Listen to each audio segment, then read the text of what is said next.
Days of Our Lives spoilers, Belle's extreme move, fake love protects Rachel? Now that Belle Black, Martha Madison, has agreed to keep silent, will she go to extremes to protect her niece? Keep reading, and let's explore the possibilities. Rachel Black's memory. Let's start off with Rachel finally remembering that she shot E.J. DiMera, Dan Feuerriegel.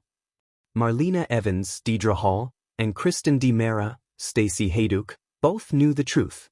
While Marlena is getting heat from Brady about the secret, Kristen has been kidnapped and has no clue what's been going on with her daughter. Sarah Horton's allergic reaction. When Rachel remembered shooting E.J., it was when Sarah had her severe pistachio allergic reaction. If it were just the allergic reaction, Rachel might have been able to say sorry and move on. However, with E.J.'s shooting, Brady feels that his daughter is a danger to herself and others. Brady Black's painful secret. Days of Our Lives spoilers reveal that Brady decided that the psychologist was right and Rachel should be committed to Bayview. While some people know that the little girl is suddenly gone, word is getting around about her actions. For one thing, Brady was appalled that Marlena knew the truth and said nothing. Brady can't take it out on Kristen either since she is missing. Then, Brady confided in Belle about the situation. Belle Black's agreement. Belle agreed to keep it a secret, but just for now. The only reason the lawyer agreed was that Rachel was already in Bayview. Since the little girl was getting the help she so desperately needs, Belle will keep quiet. The blonde did warn Brady that eventually, this would have to be addressed in the court system. For one thing, Kristen shouldn't be in prison for a crime she didn't commit. Extreme protective move. With the walls closing in on E.J. in every way, the man is blowing his top. E.J. hasn't made it a secret that he would like Belle back. However, she hates him and has sworn him off forever. What if there is a circumstance where Belle and Brady worry that E.J. will use the information to punish Rachel? So far, E.J. hasn't taken his anger out on kids, but he's clearly moving in that direction. After all, he thought nothing of trying to pin his own shooting on Chanel Dupree DiMera, Raven Bowens. Could Belle decide to fake a romance with E.J. in order to keep him quiet? Just how long can she do that to protect Rachel, though? Share your thoughts in the comment section below. Remember to keep watching the soap on Peacock to find out what happens next. Salem had seen courtroom battles, miraculous resurrections, and love triangles that could set entire decades on fire, yet nothing felt quite like the storm building around the DiMera mansion these days. Rachel Black, once a precocious child who watched adults cycle through marriages like wardrobe changes, was now on the verge of becoming yet another casualty of the DiMera, Brady, Black family feud. Everyone thought Kristen's latest scheme would be the headline of the week. Everyone was wrong. The true wild card, Belle Black Brady, was about to make a move no one in Salem saw coming. A daughter in the crossfire. Rachel hadn't meant to overhear anything. But DiMera walls were thin, and secrets in that house practically begged to be discovered.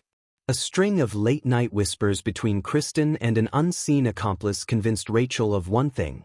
Her mother was planning something big, something dangerous, and something that would drag Rachel down with her whether she wanted it or not. Kristen's love for her daughter was genuine, in its own uniquely combustible way, but that love had a habit of twisting into obsession. Rachel knew how quickly her mother's desperation could turn a minor conflict into a full-blown inferno. And this time? The flames were already licking at the edges of Salem. Brady was frantic. Marlena and John were worried. Chloe feared another attack on her safety. And Belle, pragmatic, loyal Belle, felt a responsibility growing too heavy to ignore. But what no one knew was that Rachel herself had reached out to Belle. Rachel's desperate plea. The message came quietly, a whisper of a text on Belle's phone late one night. Belle, I need help. Mom's going to do something and I think I'm the reason. Please don't tell Dad. Belle stared at the words, stunned. Rachel wasn't the type to go behind Kristen's back. If the girl was scared enough to call Belle, something was undeniably wrong. Belle made her way to the mansion under the guise of dropping off legal documents. That was the beauty of her profession. No one questioned a lawyer's sudden arrival. Rachel slipped into Belle's arms the moment she saw her, trembling not with theatrics but with real fear. She says she'll fix everything, Rachel whispered. But the way she said it, I'm not sure she means fixing. I think she means breaking. Belle didn't push for details. She sensed the fragile trust at play. Instead, she gave Rachel the one thing no one else had managed to: safety without judgment. But safety needed a plan. And Belle's plan? That would shake Salem to its core. Belle's extreme move. Most people in Salem approached crises with a familiar toolkit: yelling, threats, secret bargains, or brute emotional force. Belle, however, had a rarer gift: the calm, calculated mind of a lawyer who grew up surrounded by chaos. She knew Kristen. She knew the DiMera playbook. You couldn't beat Kristen through confrontation alone. You had to redirect her, mislead her, trap her in a narrative of your choosing. And so Belle made a choice. She would pretend to be Rachel's new confidant, and her new, adoptive, protector through a strategy built on fake loyalty and even faker affection. But the twist? Belle wouldn't be pretending loyalty to Rachel. She'd be pretending loyalty to Kristen, playing the villain's ally.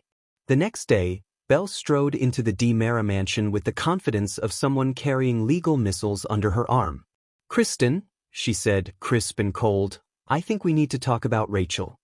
Kristen's eyes sharpened. "If Brady sent you here to threaten custody, save your breath."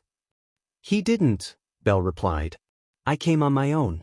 Because I think you're right." Kristen froze. Belle continued, smoothly. "Rachel is being influenced far too much by Brady and Chloe. And frankly, I think she needs a female role model who understands how to survive in this world." Kristen blinked, unsure whether she was dreaming, hallucinating, or being served a hoax. "You agree with me?" "I do," Belle lied with all the elegance of a seasoned actress. "And I'm willing to help you protect her. Legally, strategically, emotionally." Kristen didn't trust easily, but she trusted flattery, validation, and the idea of gaining an unexpected ally. Belle played to all three. Within minutes, the two were sitting together in the mansion's study, discussing Rachel's future. Belle wore a mask of careful sincerity. Kristen wore the triumph of someone who believed she'd won. But behind Belle's eyes, a far more intricate plan was forming. Fake love, real risks. To protect Rachel, Belle needed to convince Kristen she was on her side for one reason: love, of the DiMera way, of the family, of the potential Kristen saw in her daughter. But that wasn't enough. A good lie required a personal stake. So Belle took the risk of a lifetime. "Kristen," she said softly, "I know you don't trust many people, but you can trust me. 'Cause I know what it's like to want to save someone you love, even if the world says that love is wrong."